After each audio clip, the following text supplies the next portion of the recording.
Welcome back, Fire Tribe. December 29th. A happy new year to everybody. Last episode before we go into 2026. I'm Sean Feely, joined as always by David Farina and Philip Charnley. Find us on youtube.com/Fireside FPL or listen to us anywhere you listen to podcasts. If you are watching or listening and you like what you hear here, check us out on our social medias, Instagram, X, even TikTok. You know, you can check us out there too.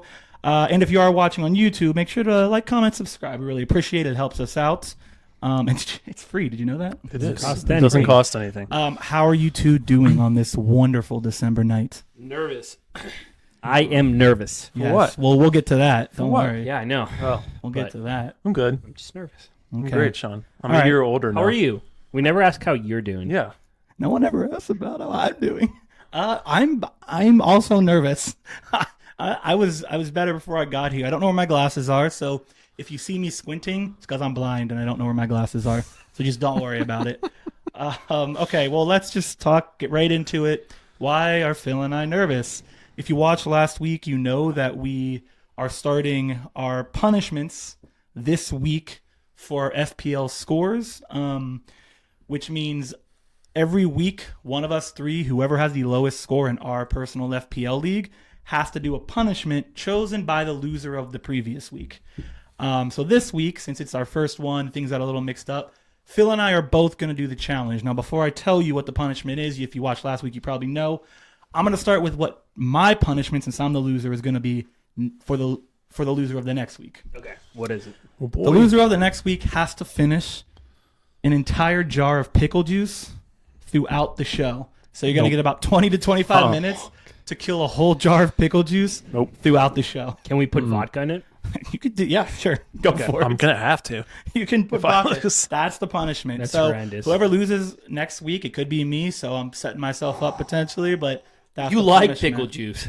I don't see. not I like walked that. home Not when like we lived that. together. Not like that. And you were literally Nope. drinking pickle juice. Not like, I would never drink a whole jar of pickle juice in 20 seen minutes. you do it. It's my challenge, so get over it. If I lose, I'm And- just staying in Colorado for another day. I'm not coming back. All right, so let's get to the Bullshit. punishment this week. You might be wondering if this is in frame why we have a jug of milk This here. was Phil's punishment. Phil, just reiterate what the punishment is right before we go do it. So the Horrible. punishment's going to be Horrible. wings with the hottest sauce from the Hot Ones. If you've watched Hot Ones Called on YouTube, Internet Bomb. Sensation. This is Bomb. not an ad or a sponsorship or whatever. those Absolutely things are not. called. Absolutely I just not. love hot sauce. Not this type of hot sauce. If you want to know how bad this is, go look up Hot Ones and go look up people using this to bomb hot sauce. So again, Mr. It looks P horrid. and myself are going to do it. I thought this was a soccer show. I thought this was a football show. I didn't know I was going to have to hurt myself. Have this in so- I've never had this, and I'm not interested in doing it now. Right after we do this, Dave's going to give his best FPL take for the upcoming week. That's how we're going to fit FPL into the conversation. After each punishment, one of us is going to give you our collective FPL takes for the upcoming week. So Dave will do that while Phil and I are in pain. So enjoy that. I'm going to swing this around, take it to Feely. Good little God. dab of it. It just looks Oh, like... my God. Oh, that's so much. That's so Oh, my much. God. That's too much. That's Sean. That's too much. Chicken nugget. That's too much. You just put a chicken nugget Yeah, an so inch from everyone, the so everyone knows we may have said chicken wings. We're not those people. We are well aware these are chicken nuggets. Dude, that's... Just take a little bite of it. Don't get crazy. Are you? I'm saying I the covered people? a lot of it. It's very tiny. I'm gonna try. I'll zoom in. I'll zoom in on that in post. How much you Oh, got. did you? That's disgusting. Hey, to being better. Hey, to being better at Don't worry, FPL. I brought my own milk too. Yeah, to being better next week. Oh my God. Okay.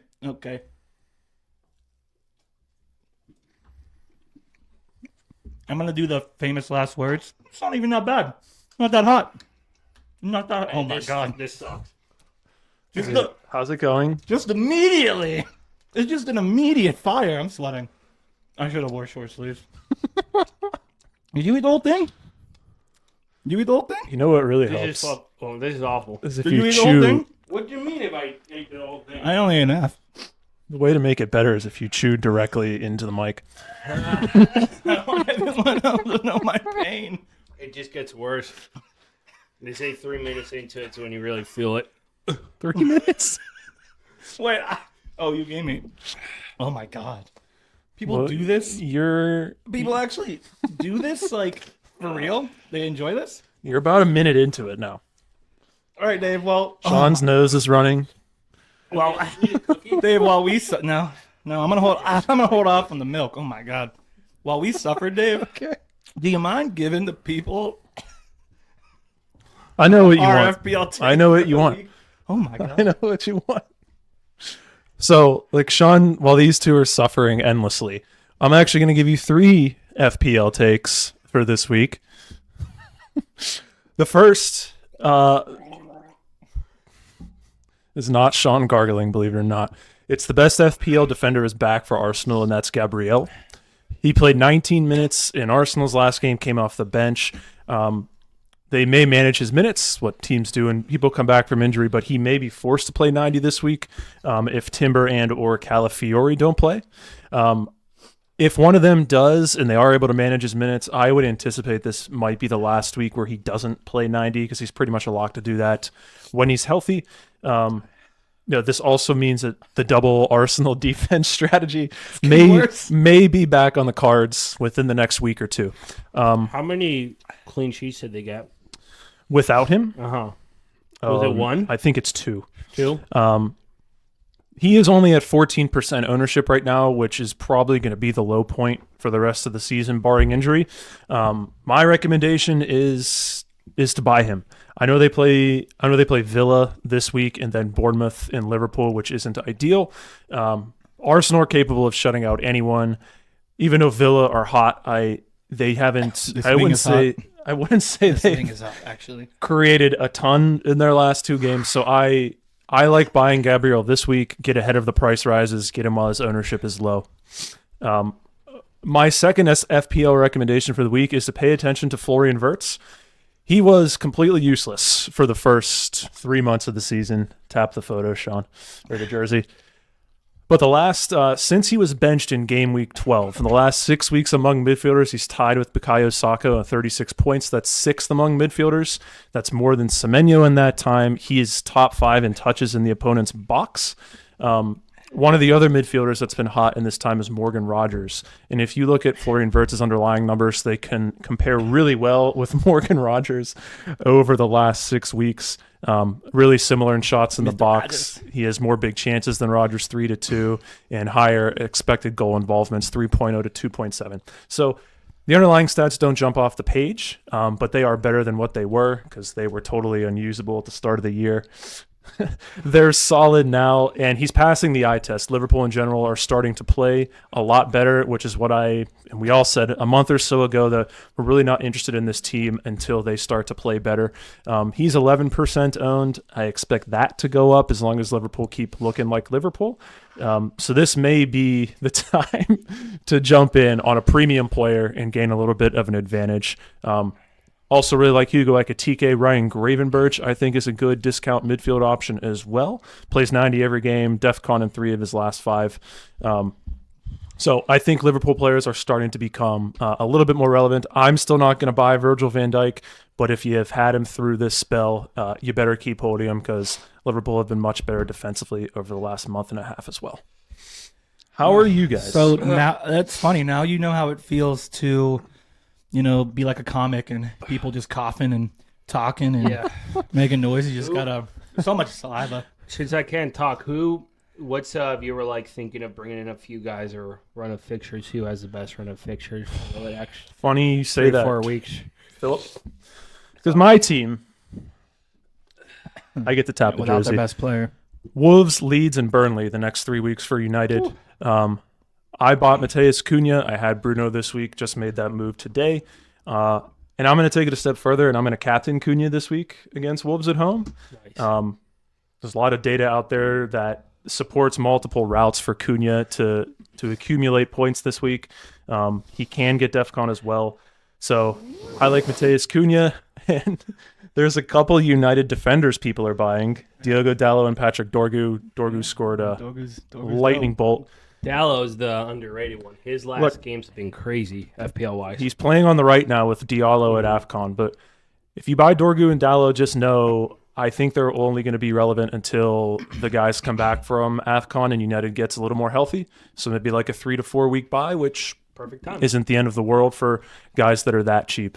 Love Cunha, Dorgu, Dalot, short term, and United's schedule the next 3 weeks is excellent. All right, there you go. That's how we're going to fit in FPL to the show going forward. We're going to fit it in as a tight little segment, concise, like Dave just did there. So look forward to that every week, my lord. Fit it in while our friends are suffering. Yeah, it's not always going to be like this. It's not always going to be like this. You didn't eat much over there. I told you I was eating half of it. I asked you 3 times if you ate the whole thing, and you never answered me. I say yes. No, you didn't. I say yes. We have a video, so we'll find out. All right, let's move on to the main topic of the day. So with Aston Villa, they are probably the hottest club on earth right now. What is it? 8 wins in a row? I think it's 10 in all competition. 11 in all competition. 11. So it's 11 in all competition they've won in a row. And the question is, how do clubs like Villa compete for the league that they're in and compete for UCL or Europa? Now, I'm going to start off. A lot of people who watch the game, right, who watch football, will know exactly what I'm about to say, but some people who are not as versed in the sport may not understand kind of what we mean when we start talking about mid-tier club, top tier club, like lower tier. So quick explanation. We're talking lower tier. We're going to use EPL as an example. The Wolves of the world, the Sunderlands, the Leeds. These are the teams that kind of come up in promotion, get relegated. They kind of hang at the bottom. Like those are the lower tier clubs. Not as much name recognition. Then you have mid-tier clubs. That's when we're talking about the Fulhams. We're talking about the Evertons, right? A little more name recognition, but they're not competing for any leagues. And then you, of course, have the top-tier echelon, which is your cities, your Liverpools, Chelsea, right? Arsenal, etc. Those are the top-tier clubs. They have the big names. They have the money, all of that. That's the 5,000-foot view. When you drill a little deeper, that's where we're going to live today, okay? We're going to live in what we like to call the upper middle tier. Right, that's you dig upper in middle class. Upper middle class. That's where we find teams like Villa, Tottenham, Newcastle. These are teams that have name recognition, they have some money, and they're always kind of in and around the top of the table, but they just are not quite at that level of those teams I just mentioned, those cities, those Arsenals. They're a step under them, but they're definitely not at the level of Fulham and Everton, right? Leverkusen, right, to take a team outside of the EPL. Borussia Dortmund, right? I don't know, name a team in Italy. Maybe Napoli, right? I know Napoli's really good right now, but they're not, really they're not one of the biggest names. That's the point we're trying to make here, okay? Mm-hmm. Bologna always seems to. Bologna, so, Atletico Madrid. Xerxes? To go into, if we're going to La Liga, Atletico Madrid, they're a step under Real Madrid and Barcelona. Same idea. So that's it. That's the topic. You're going to disagree on La Liga one, but... Yeah, I don't really care. Yeah. Let's just get into... They've spent a lot. Let's just get... Okay, shut up. Let's just get right into it. So I don't know where we want to start because, we'll use Villa as our use case to stay in the EPL. Well, I think Villa's a good use case for one of the components in my mind, and that's a manager that's better, capable of managing clubs that are bigger than the one they're at. I think Unai Emery, I know he didn't have like the best go of it at Arsenal, but he's clearly, he's had success everywhere he's been. Villarreal before he went there, Valencia. It's like give that guy, take him out of like the super spotlight of the big clubs, and I don't think you can ask for like much more of a better manager if you're a team like Villa. Now, describe him as a manager who can get the best out of every single player he has on his team, whether it's a great player, good player, or just kind of a role player. He gets the absolute most out of each one of them, and he establishes a culture, and he gets everyone to buy into it, and all his teams just become such a strong block. Yeah. So I think that's got to be one of the pillars when we're talking about how these clubs can compete. You have to have a manager that can outmanage the other team's manager, because if we're not going to have the most expensive superstar players, how else can you win? Your manager can have a clear, concise, organized plan, right? I think that's a huge one. And everything that happens today, you'll probably get annoyed with me out there, but I'm just going to take it all back to Leverkusen because that's my It's a good example. That's my example. So the same thing. Unai Emery is an amazing manager. Same, Xavi Alonso came in with a plan, right? He was out coaching a lot of the teams when he was there. So yeah, I think manager is a huge piece of it. The other piece I would like to go into, which is probably a little more in depth, is like, obviously it's about the players.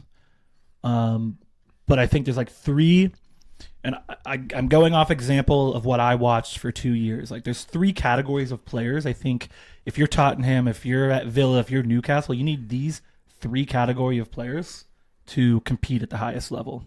First one is cheaper contracts of players that frankly no one else believed in as much as you did. So with Leverkusen, that was Frimpong. City didn't want him, didn't do well at Celtic, comes into a system and kills it.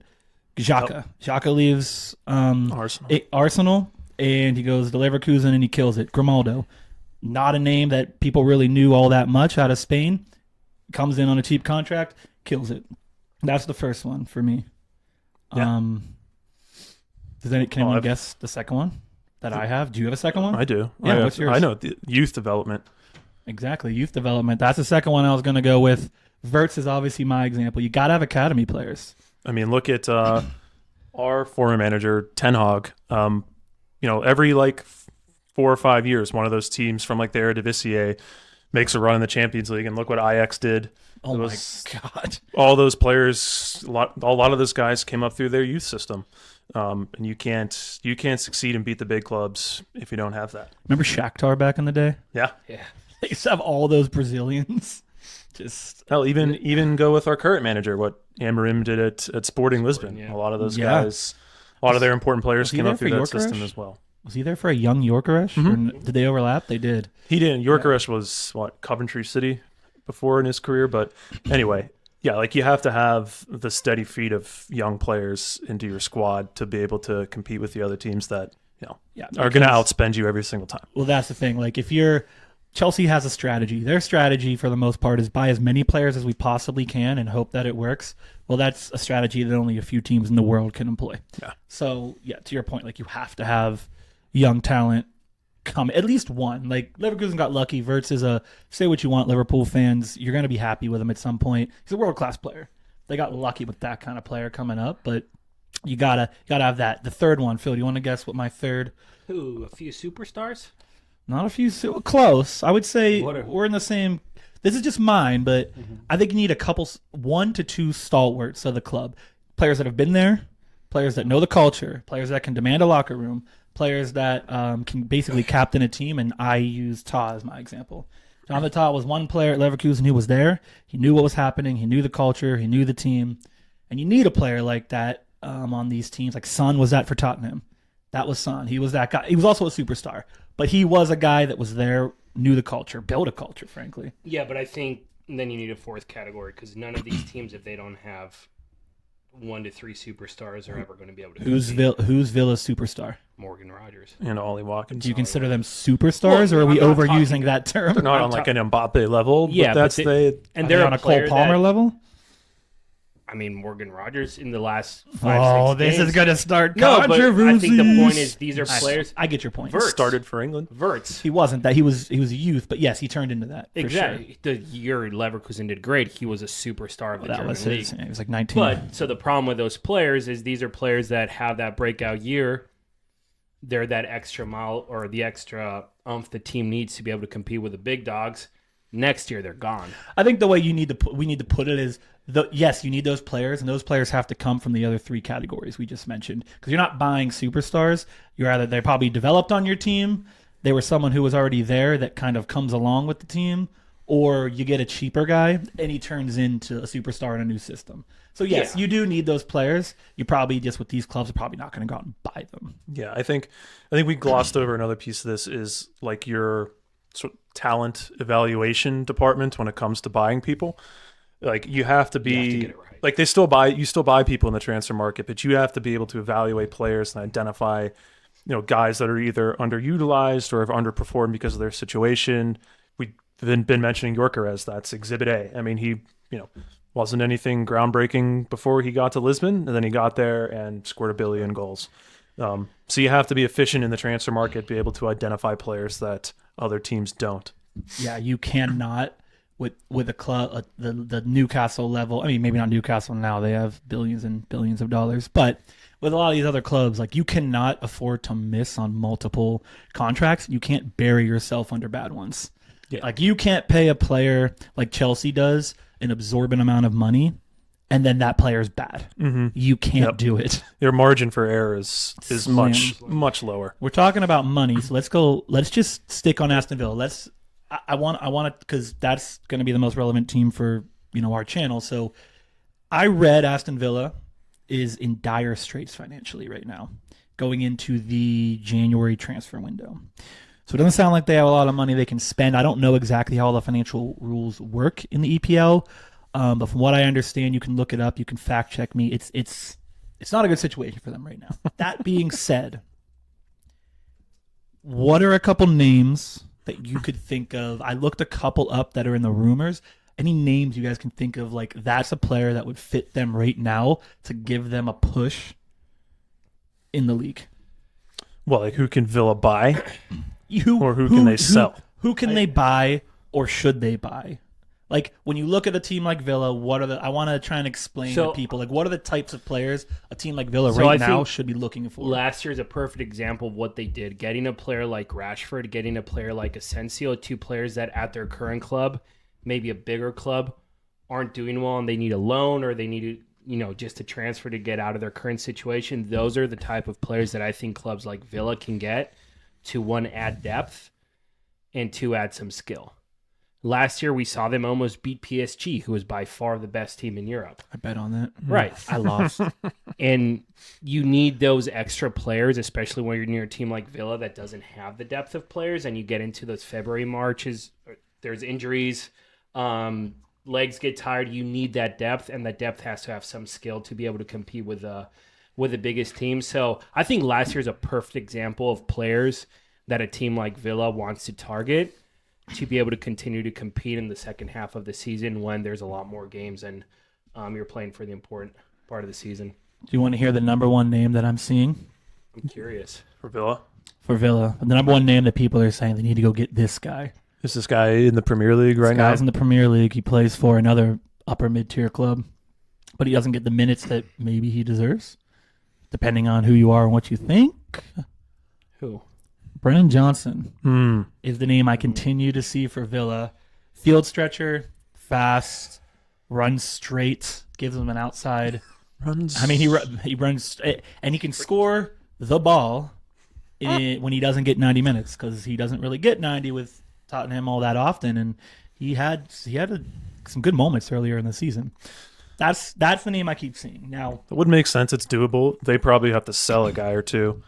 I don't know if it's worth it, but that's one of the names probably depends who they sell. No, I don't think that's a pushes, perfect example, though. You think? I don't think that pushes them over the edge. Like, I think that's fine, but I don't think that moves the needle for them. So personally, here's the problem, and let's look at Leicester when they won the league. They weren't in any other European competition. That helps. All they could focus was a league. You limit injuries. You have your 3-star players, Conte, Mahrez, Vardy, and you can be consistently good for the entire year and beat the best. Yeah. Aston Villa right now, with their current team, they can beat the best right now. They can play, they beat Arsenal. They just beat Chelsea away. Like, they're on an incredible run. I don't know how they can keep doing that in the second half of the season when they're mixing in Europa League and if they want to go far there. And that's where I don't see them having the depth, and I don't see them being able to compete with their current roster when you tie in the European competition. If it was just the Premier League, I would say that if they're lucky and don't get injuries, they could compete for the next 6 months. The downfall of all these clubs is there's no depth, and it's just too hard to build true depth. You just don't have the money to get world-class players all over the field. Mm-hmm. The only other name that I saw, and I'm not going to pretend like I knew this player before earlier today. Maybe you guys have heard of him. Caio Zorze? Jorge? I don't know how to pronounce it. Portuguese.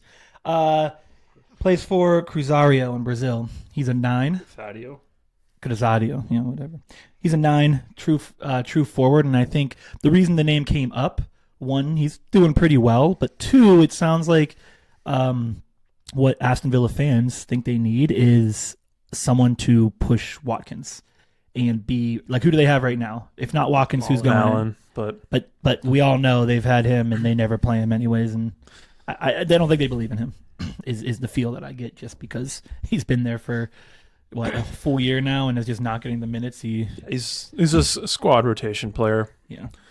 So I think more importantly, the point was a 9 is probably what they. I would disagree with that. That's what I'm reading, brother. No, yeah, that's fair. I mean, when you only got one guy up there to score the ball, Although they do spread it out. Villa has. That's another thing. That's one last thing. You probably need some spreading out of the goals and assist, right? If you're a team like, this is just an example off the top of my head, don't get mad at me, Brentford, right? Brentford's been struggling a bit because the guy who was scoring for them, Thiago, has been struggling. When he struggles, they struggle. I know Kevin Schade had, I think a hat trick.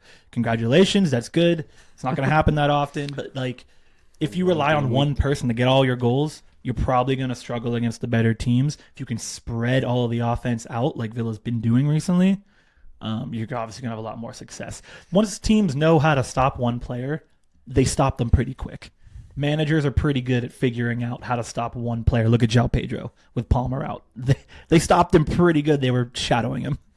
That was the last one on that topic. So, but I think that's probably a good place to end. We want to just give can you give a quick summary?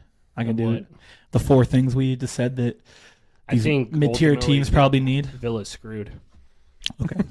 Yeah. That encompasses all 4 That's things. my synopsis. If they were only playing in the Premier League for the next, 6 months, I could see them competing with the best teams. But having Europe involved there, I just don't see these middle-tier teams ever being able to do both at once. But if you are, trying to compete with the best, I think we went over, you need a good youth system. You need those players that know the club, that basically are the club that everyone's going to listen to. Yep. You need to get the contracts right and the signings right, cheap players that perform really well, and then you absolutely need a couple superstars to take it to that next level and make a difference when it matters. And you need a good manager. Those are the main things you need. Yeah, basically, mid-tier clubs, they don't win leagues by spending more money. They win by building smarter, buying earlier, selling earlier.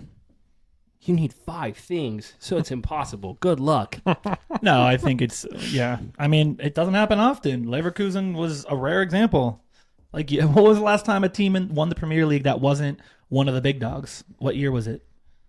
It doesn't happen often. Leicester. Yeah, what was that, 10 years ago? 2015, 2016? Yeah. 10 years ago. So and again, they weren't in a European competition. The point is, it is hard to do. We're not saying it's easy to do. It doesn't happen often. But if it's going to happen, you got to look at Leverkusen as the example, as probably the most recent one to do it. Yeah. That's all the things they had. Mm-hmm. So, all right. Great conversation. Let's end this thing with who's going to score the ball. Ooh, I love this. As a recap. For what? For we FPL? all sucked last week. No, this is just in general. Oh. We all sucked. We all sucked last week. None of us got anything right. I chose Phil Foden. He got 0. Dave, you chose? Voltmata. Got 0. Phil, you chose? Saka. Got 0. So we all got 0s. So the score is still, I have 2. Dave has 1. Phil has 0. Remember, end of the season, whoever gets the most points gets a prize that we have not decided still. All right. For this week in the EPL, who do we think is going to score the ball? Phil, go first. I actually think Van Dijk's going to get a bullet header. Wow, what? And there's no weight on these numbers. It's just you don't get a bonus for this. This man's taking a center back, and I respect it. Get a bonus. Van Dijk. All right, Dave, what do you got? I'm going to João Pedro.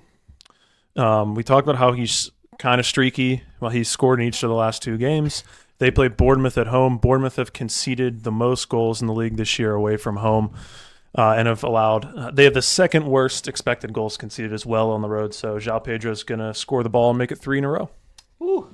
He had a great goal last week. I know. I'm going to go with Ekitike this week. Whoa. I'm gonna hope Whoa, that what a brave pick over there, buddy. I'm coming from the guy who took Saka last week. One of the most. I took Virgil this week, man. Yeah, Picking okay. Saka to score a goal is actually super courageous because he has like 5 this in 2025. All right, you're not gonna guilt me into So, changing my yeah, pick. good I'm one. picking Ekitike, so that's who I'm picking. I think Good. with Isak out, although Leeds continues to kind of prove people wrong, so I could see this going the opposite way. And maybe I should have picked Calvert-Lewin instead, but I'm not gonna do it. I'm gonna stick with Ekitike. But they get Leeds. They get Leeds at home, and Leeds are bad away from home. Yeah. All right, well, that's So, where I'm going. I think with, you're so gonna. I think you and I are gonna be right, and he's wrong because he picked the center back. that's Whoa! Oh, I think- Bullet I header. think the Bullet header. hot sauce creeped up into your brain. Devo, Fried some brain Devo. cells. Wait until Virgil just That'll be nice. right in the What is he neck. gonna do? All right, we're done here. Yeah, with that, we're out of here. So yeah. There you go. Bye.